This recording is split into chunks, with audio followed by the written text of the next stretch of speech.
नमस्कार. शब्द मनातले या सदराखाली एका छोट्याशा ब्रेकनंतर मी आज एक नवीन कविता आपल्यासमोर घेऊन येत आहे. कवितेचा विषय आहे प्रेम. म्हणजे कितीही दिवस, महिने, वर्षे सरली तरीही प्रेमातली जी पहिली उत्कटता असते ती तशीच टिकून राहायला हवी.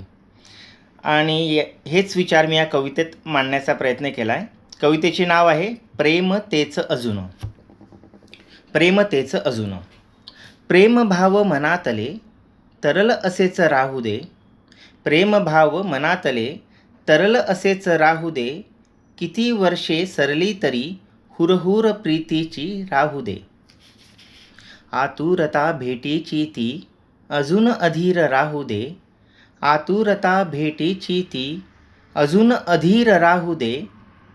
समोर बघून आजही शहारे तेच येऊ दे.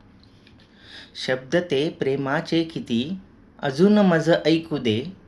शब्द ते प्रेमाचे किती अजून मज ऐकू दे. मधाळ बोल ओठातून अजून व्यक्त होऊ दे. बघितले पहिले तेव्हा आठवण मज जागू दे. बघितले पहिले तेव्हा आठवण मज जागू दे. डोळ्यात अजून तुझ्या तेच रोमांच पाहू दे.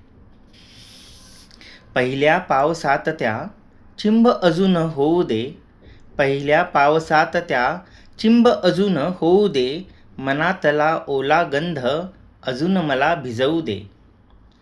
पहिला स्पर्श रेशमी हातावर जपून राहू दे. पहिला स्पर्श रेशमी हातावर जपून राहू दे. पहिल्या मिठीचे मोरपीस रोम रोमास तसेच मोहरू दे. सरल्या क्षणात साऱ्या प्रेम असेच बहरू दे. सरल्या क्षणात साऱ्या प्रेम असेच बहरू दे. हृदयातील स्पंदनात प्रेमाची धडधड राहू दे. हृदयातील स्पंदनात प्रेमाची धडधड राहू दे. मी आशा व्यक्त करतो की ही कविता तुम्हाला नक्कीच आवडेल. धन्यवाद.